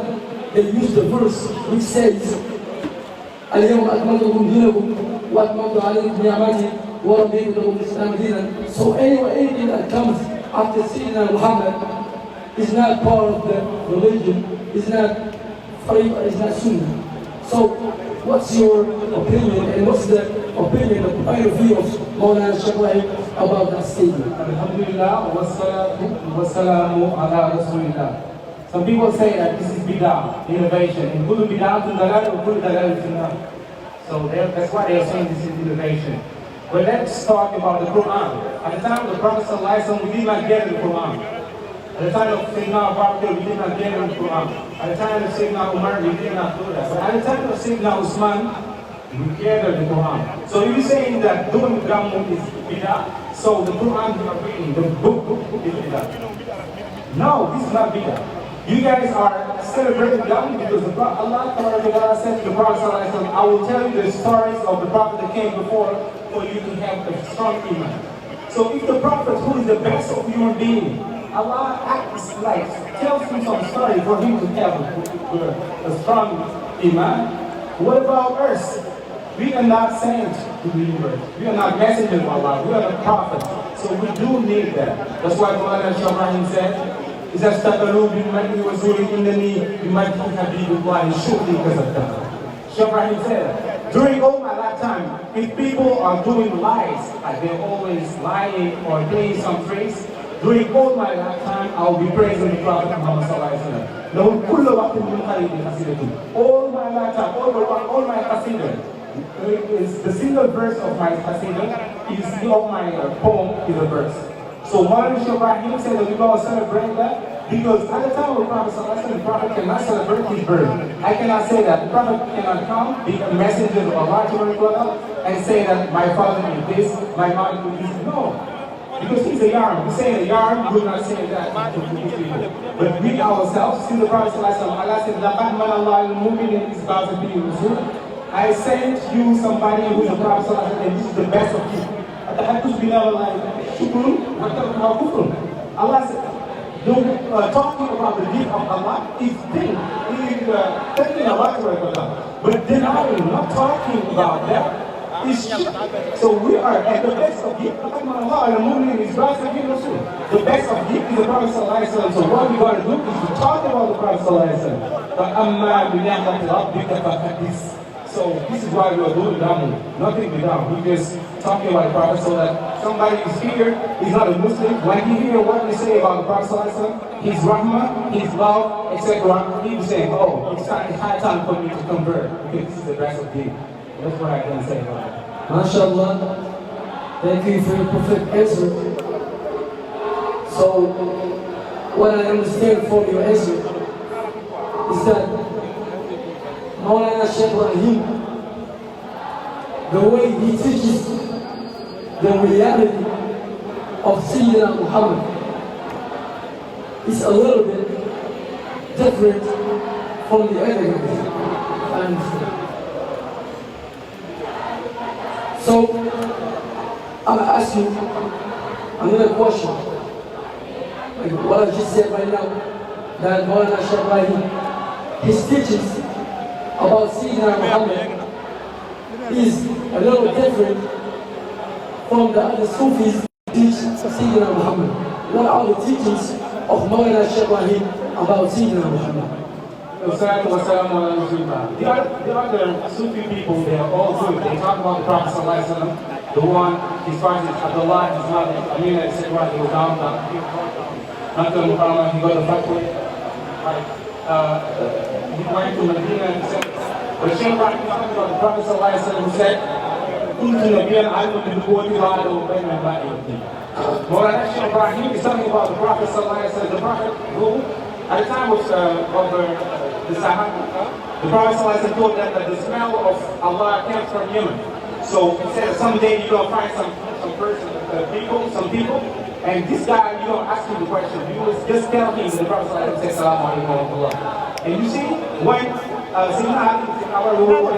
when they see where's the money, they were asking, they were wondering, this is the guy. And he told them, yes, it's me. They came. And the guy told him, do you know the Prophet ﷺ? They said, yes.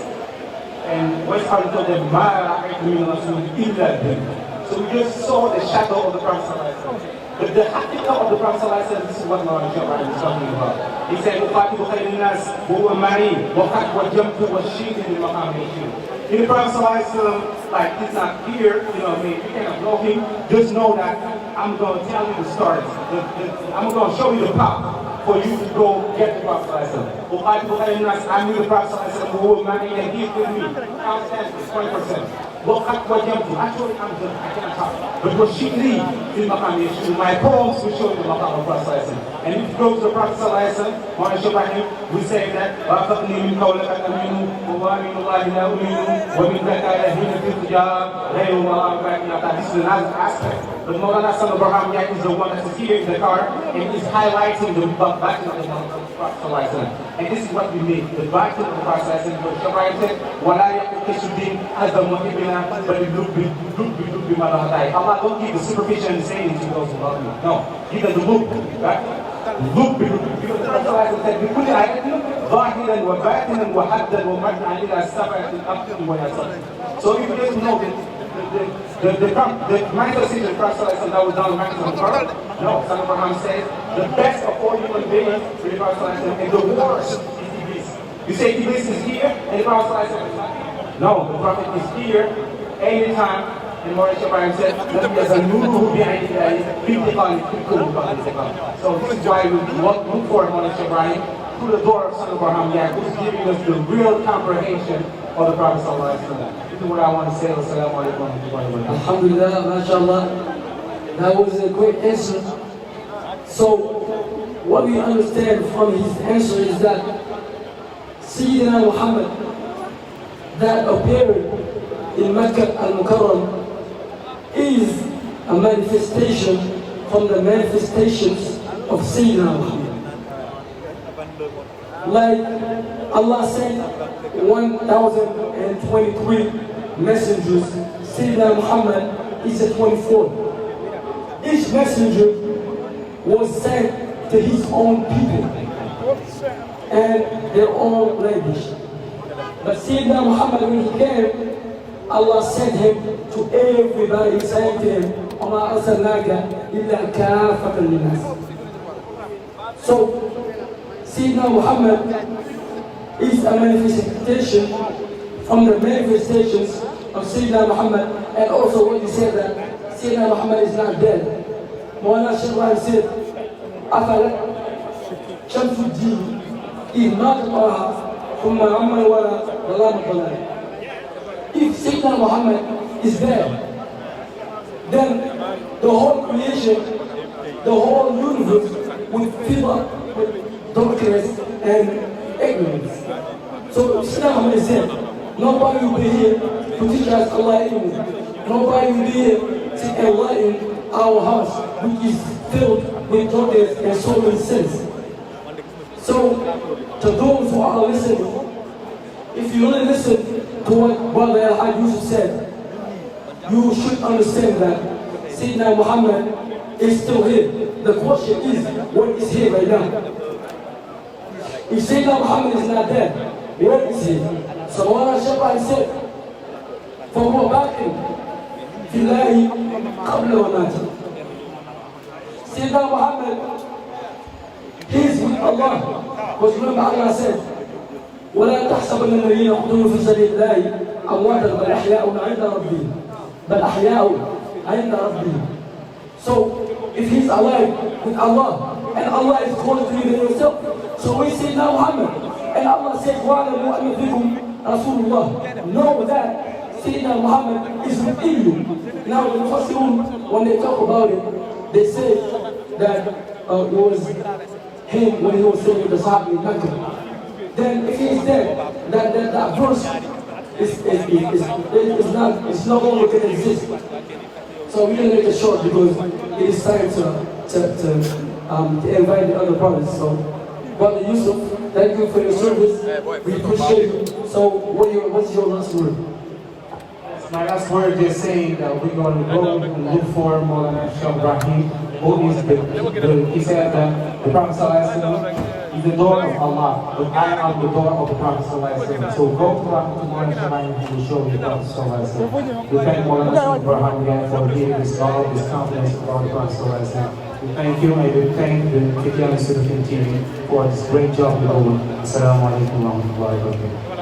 Merci jërëjëf Youssoufa jërëjëf tamit sama xarit si yow ak si question yi ñu ngi leen di gërëm bu baax baax si jàppale bi ci liggéey bi ala ku daane ni ngeen ko liggéeyoon rek noonu lañ koy wéyalee dañ leen a waxoon ne kii dina am plan spécial comme ni mu ko amee woon daaw ci suuf ba léegi ci liggéey boobu la ñëw mu nekkoon parce que balaa mu ñëw nag ci protocole bi ñu waxoon des na tuuti rek mu war a ñëw si tànt bi incha allah xam naa da lay tuuti bi ci des wante ñun dañuy nekkaale ci liggéey bi ba nga xamante ne ñëw na incha allah su ñëwee ñu continuer li nga xam ne mooy jotaay bi ñu continuer ci liggéey bi yàgg naa sama technicien bi dina am naa beneen muxaddam bu may indi muxaddam boo xam ne moom itam kenn du ko présenté ci jamaa bi wax dëgg yàlla mu nekk jàngalekat nekk muxaddam ci sang Barham Ndiaye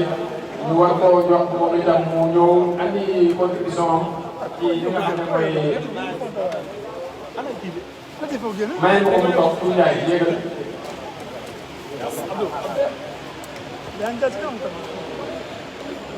Oui, alors nous venons d'assister effectivement à un spectacle extraordinaire, la Jama de Ngou, qui vient d'arriver et avec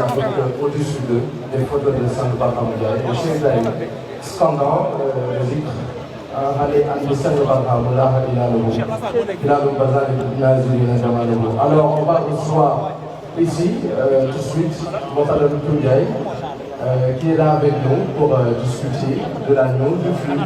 avec Babacar qui va l'inviter sur ce plateau à parler du prophète comme il est à l'honneur. Aujourd'hui, cette nuit sera exceptionnelle. Soyez tous là, soyez tous là. Vous avez un plateau en anglais, en français et en wolof pour effectivement vivre de la façon la plus transversale cet événement du monde. Merci beaucoup.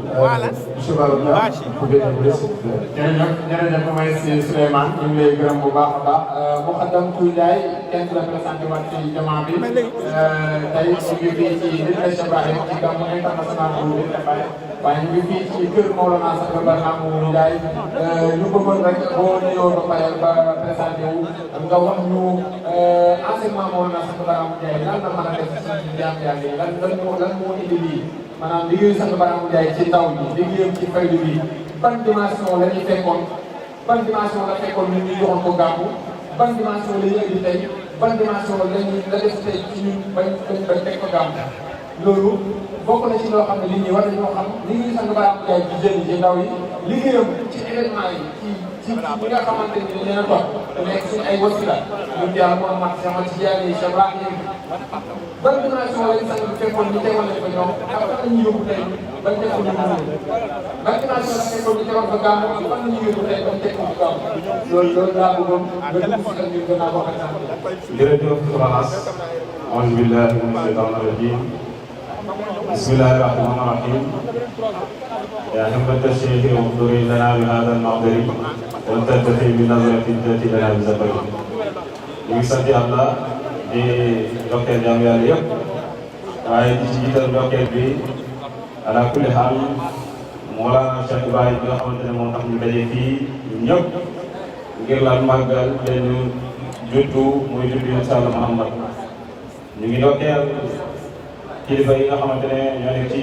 xadara bi li ci mel ni xalifa bi Mouhamadul Mahi Ibrahima Niass ñu koy ndokkeel di ko ziara di ko ñaanal yàlla di ko teg place bi ko yàlla teg ñu ngi ndokkeel aussi imam bi nga xamante ne am na sëkk ne mooy imam Akbar Cheikh Tidiane Aliou Cissé ñu koy ndokkeel di ko ziara di ko ñaanal yàlla ñu ngi ndokkeel tamit porte-parole bi Mouhamadou Mahi Aliou Cissé di ziara tamit suñu sëriñ Babala bi nga xamante ne moo teewal Cheikh Ibrahima tey sa Dakar gannaaw bu ñu ñëw ñeent yëpp nag dañuy wàcc rek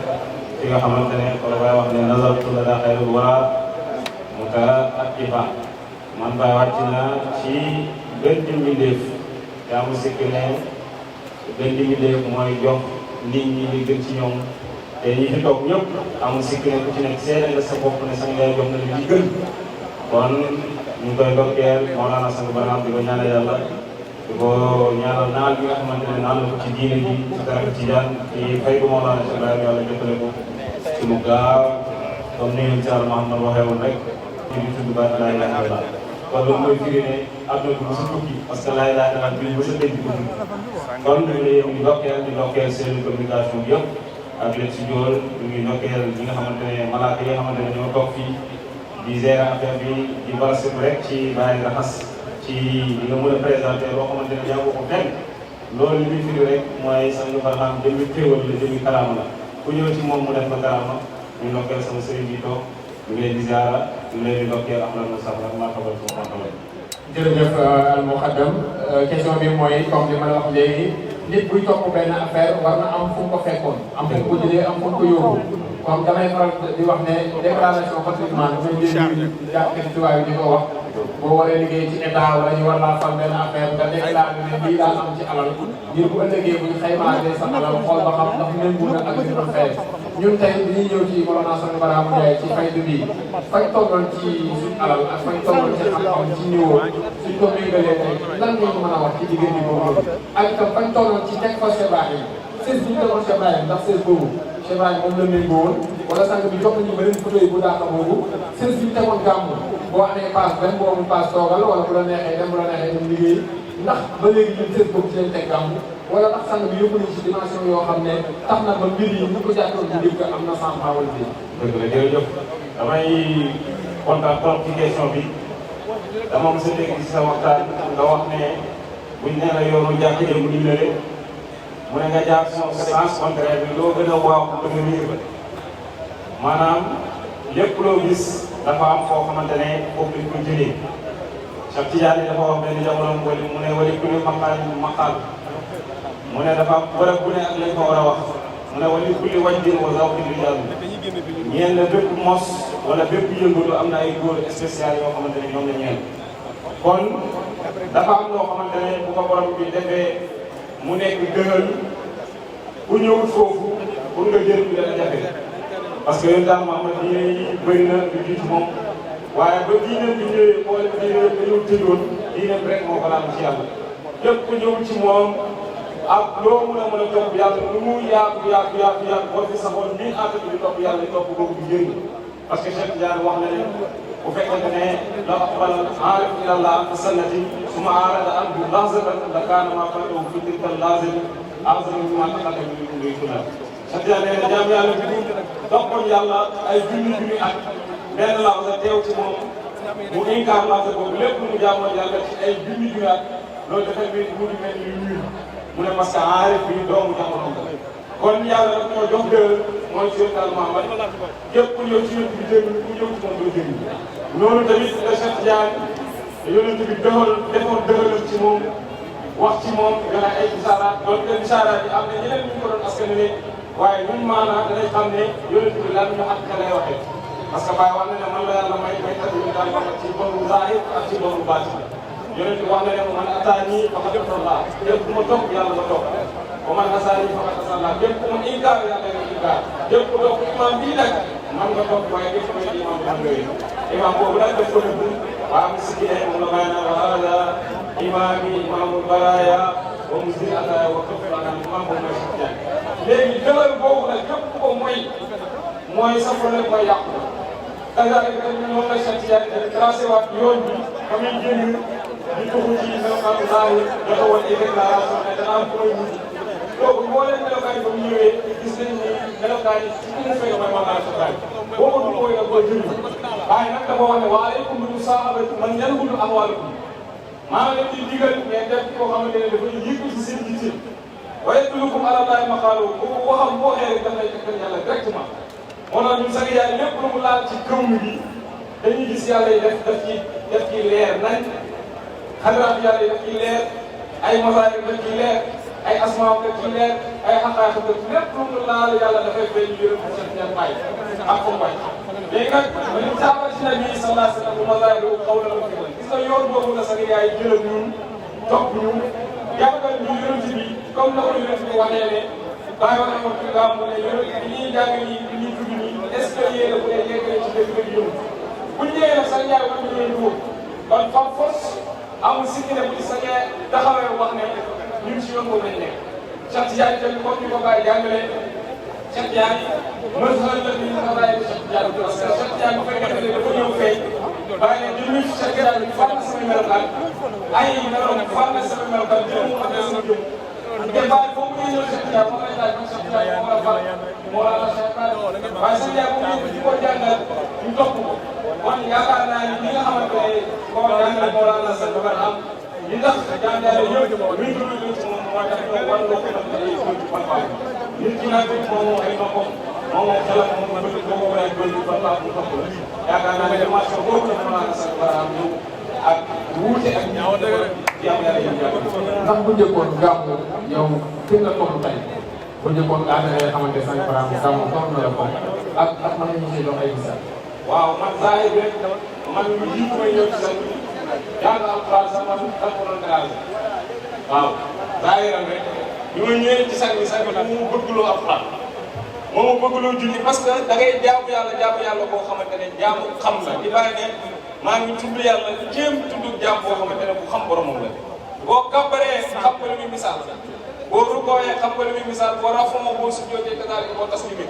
kon ñun lépp lu ñuy def dañ cee am yaqiin am ci certitude ne li ñuy def ni ñu wér la looloo waral kon fi mu ñuy indi nii ci gàmmu ak mi ñuy jàppee gàmmu du bokk ni ñuy jàppee gàmmu bu njëkkoon kon dimension bi moo naan sang Barham am ci jeunesse bi mooy daf leen wan li ma waxoon sànq ay preuve yu palpable nit nag boo ko wanee ay preuve yu leer mu doog topp la yaakaar nañ ne nag ay mbir la ay leneen ak leneen waaye ñoom seen xelu bopp la waaw sang bi daf ñoo wan lu leer te li seen naa li waxoon rek mu ne bokk na ci ay leeral dafay mbirum njaboot mu ne nit ñi da nga leen leeralal xam-xam ba mu leer ba sax dañuy foog ne da nga leen njaboot xam-xam bu leer lañ toppee moo la sang Barham moo tax li nga gis ñu gis ko dimension bu doy waar ñun yonent bi duñ ko considéré comme ñu ne dëgg suñu déedéet ñun suñu yonent daay mën day jub parce que wax na ne amul kenn koo xamante ne dana ma nuyu te man yàlla du ma delloo sama ruuma ñun du ma koy nuyu kon loolu rek dafay teg tamit ñu ngi fi ba léegi. jërëjëf moo xaddam xam naa ne suñu temps li ñu ci may moo bëriwul noonu mais ñu ngi lay gërëm bu baax a baax xam naa balaa tàggatoo su fekkee Souleymane am na question bu la bëgg a laaj. waaw kon Souleymane xam naa ne temps bi duñu ko may parce que xam nga bés bu xat la waaye tamit bés bi li ñuy def nii moo ñu fi dajale parce que tamit boo ootee mbooloo ñëw am ñoo xam ne ñëwuñu am na beneen déggin bu ñu am ci loolu ngay def war nga toog nag silence éclairer leen li may def lan la parce que yaakaar naa ne bëri na ñoo xam ne ñu ngi am problème ci gàmmu ñu ngi am problème ci topp sëriñ yaakaar naa dañ leen a léer-léer comme lan la mais bu ñu ko leeraloon ba mu leer seen bopp yi ñu amati ci loolu problème suñu sëriñ sang Barham mooy faral di wax ne boisson bi boo demee jënd ko ci boutique bi kii bi taxul nga jënd ko bureau bi kese taxul nga jënd boisson bi gàmmu kese bis bi taxul ñu ñëw dëkk bi ak tabax yi taxul ñu ñëw mais njëriñ bi ñu koy jëlee si mooy mahabbatu rasulullahi sallallahu alayhi wa sallam bëgg yonent yàlla moom sallallahu alayhi wa sallam ak roy ko ci moom ak ci jëf comme ni Cheikh Ibrahima waxoon ne toog fu ñuy jàngale yonent bi mën na laa may sax nga jëneer yonent bi mën na laa may nga nelaw géntu ko te moom ne ne ku ma gént mu mën nga gis te nee na ku ma gis da ma gisaat beneen yoon kon yooyu yëpp ay may la yoo xam ne mën na koo may jaam bi loolu moo tax nit ñi di dajee def loolu kon ban message ngay lancé ci ñi nga xam ne dañuy am uute ak ñun ci lii nii dama ko jàpp ne dañoo gëlëm mais kenn du noonoo loo xam ne sa njëriñ la ban message ngay lancé ñooñu nga xam ne jàpp ne ñun dañoo am jot moo tax ñuy dajaloo def lii dañoo am jot moo tax ñu topp benn waay pourtant yonent bi sallallahu alayhi wasallam am na ñoo xam ne benn waay lañ ko jàppee woon Jirima Abu Taalib dañ ko tegoon te fekk Abubakar mi ko toppoon am na njëriñ Umar mi ko toppoon Ali Ousmane ñoom ñëpp gis nañ njëriñ gis nañ résultat ci topp ñu ko toppoon kon ban message ngay lancé ñi nga xam ne dañoo jàpp ne topp nit loolu am jot la dañoo jàpp ne célébrer ay gàmmu ay yu noonu am jot la ban message nga leen di lancé pour sensibiliser leen ci côté boobu laa waxee. macha allah raxas waaw yaakaar naa ni tontu bi ci Baye wax leer na waaye nee na képp koo xamante ne yaa ngi judd rek boo amee doom li mu ne li gën a néew da nga ko reyal xar waaw kay fa nag ki nga xamante ne moo tax ñun ñëpp am wala wala tur fi dayaadan fa innahu la basara mutadir karbi gada mursala bu du doon ak moom képp juddu kon kooku bu ñëwee yaakaar naa ne buñ amoon lu ëpp nag buñ amoon lu ëpp gileem buñ amoon lu ëpp xar danañ ko ko reyal gis nga nit ñi nag dañuy jaawale ñi toppoon yonent Yàlla Muhammad diineem bi day dox ña ko toppoon léegi ak ña ko toppoon bu njëkk ba wuti na ña ko topp léegi ñoo gën a bëri léegi nag bu fekkente ne mbooloo bi bëri na da ngay gis ne dañ see dugal lu ci bokk te fekk ne mbooloo bi moo yokk maanaam loolu lan dafa am ci diine bi maanaam ña ko toppoon bu njëkk ba bëri wuñu woon kon buñ defee dara du xumbu waaye nag jamono dem na ba bàyyi wax ne ne drapeau l'islam ci man lay yëkkati ko moo tax mbooloo bi dikkal ko te mbooloo bi bu ñëwee rek nañ ko doon feetee ba léegi lañ koy feetee yonent bi bësam daa jot te du ko woor ñu laaj ko mu ne parce que bis bii laa juddu bis bii laay dee bis bii laa rañaan kon amul si ki ne mu ngi doon célébrer gàmmu te yaakaar naa ne célébrer na ko ay yeneen yi dalil ñëw na ci te yonent bi bis bii la ko doon woor da ci doon joxe ñam da ci doon def lépp loo xamante ne xeetu teraanga la yaakaar naa nag bu ñëwee ba mbooloo bi bëri dañuy yaakaar ne defit bi mooy wute te fekk ne mbooloo bi moo bëri waaw topp nit lu dagan la ñun ni ñuy jàng nii bañ demee ba université ñëwuñu rek li ñu xam di xam ko dañoo topp benn maître bu ndaw dalee ko ci jardin muy wax liif ngay bind mu lay wax A nga naan A B nga naan B C nga naan C D nga naan D ba nga dem ba mokkal di ko jàngale ay nit kon boo topp doon kooku est-ce que di nga am lii kon topp sëriñ ci lépp la lépp loo gis topp sëriñ la parce que yàlla ko digga digal yéen ñi gëm yàlla wut leen wasila ba leen mën a yëgalee seen borom kon ñu ngi sant yàlla loolu la ñu amoon pour jottali ko fii. jërëjëf ñu lay bàyyi nga dellu ci yitte yi ñu ngi kontaan trop ci sa teewaay fii ci suñu plateau spécial fii ci gàmmu international bu Médina Cheikh Ibrahim di wax ne ñu ngi gërëm mboolem technicien yu ànd ak ñun ci liggéey bi rawatina waa FS TV ak tamit waa cellule de communication bu jamaa Fidiano Sidikhin dañu may jox benn mbokk rek boo xam ne zakir la ci jamaa bi incha allah.